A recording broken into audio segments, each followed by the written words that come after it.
மக்கள் நல கூட்டணி தலைவர்கள் நாளை குடியரசுத் தலைவரை சந்திக்க திட்டமிட்டிருக்கிறார்கள். இதன் கூடுதல் விவரங்களை டெல்லி செய்தியாளர் நிரஞ்சனிடம் கேட்கலாம். நிரஞ்சன், மக்கள் நல கூட்டணி தலைவர்கள் குடியரசுத் தலைவரை சந்திப்பதன் முக்கிய நோக்கம் என்ன?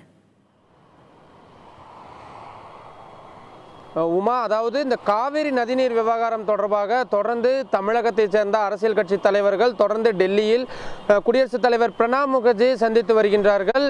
முன்னதாக கடந்த வாரம் திமுகவின் சார்பாக நாடாளுமன்ற உறுப்பினராக இருக்கக்கூடிய கனிமொழி அவர்களின் தலைமையில் திமுக எம்பிக்கள் சந்தித்திருந்தார்கள்.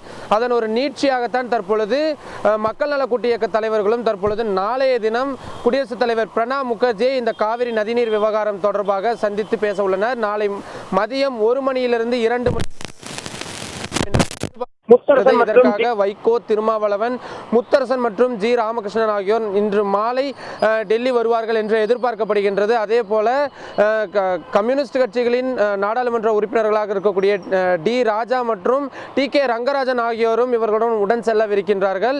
இந்த காவிரி நதிநீர் தொடர்பான ஒரு மெமரண்டம் என்று சொல்லப்படக்கூடிய ஒரு மனு ஒன்றினை குடியரசுத் தலைவரிடம் இவர்கள் சமர்ப்பிக்கவிருக்கின்றார்கள். அந்த மனுவில் இந்த காவிரி விவகாரத்தினால் தமிழகம் மற்றும் கர்நாடகா அரசுகளுக்கு இடையே உள்ள ஒரு முரண்பாடான விஷயம் என்ன, காவிரி மேலாண்மை வாரியம் அமைப்பதற்கான முக்கியத்துவம் என்ன, அந்த வாரியம் அமைக்கப்பட்டால் இந்த பிரச்சனை எந்தெந்த வகையெல்லாம் சுமூகமான தீர்விற்கு உள்ளாகும், மத்திய அரசின் திடீர் நிலைப்பாட்டில் திடீர் மாற்றத்திற்கான காரணம் என்ன, காவிரி நதிநீர் கிடைக்காததன் காரணமாக தமிழகத்தில் விவசாயம் எந்த அளவிற்கு நலிவடைந்துள்ளது, விவசாயிகளின் நிலை என்ன, பொருளாதாரத்தில் எந்த அளவுக்கு மாற்றங்கள் ஏற்பட்டிருக்கிறது, பாதிப்பு எவ்வளவு இருக்கிறது உள்ளிட்ட பல்வேறு விவரங்கள் அடங்கிய அந்த மனுவினை நாளைய தினம் குடியரசுத் தலைவரிடம் அவர்கள் நேரில் சமர்ப்பிப்பார்கள் என்று எதிர்பார்க்கப்படுகின்றது. அது மட்டுமில்லாமல் இந்த விஷயத்தில் உடனடி தீர்வு காண்பதற்கு மத்திய அரசை அவர்கள் வலியுறுத்த வேண்டும் என்று கேட்டுக்கொள்வார்கள் என்றும் எதிர்பார்க்கப்படுகின்றது.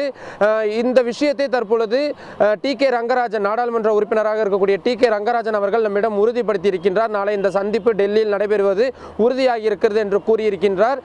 தற்பொழுது இந்த மக்கள் நல கூட்டு இயக்க தலைவர்களின் இந்த டெல்லி பயணமானது இந்த காவிரி விவகாரத்தில் ஒரு புதிய மாற்றத்தை உருவாக்கும் என்று அரசியல் வட்டாரங்களில் பரவலாக பேசப்படுகிறது. உமா.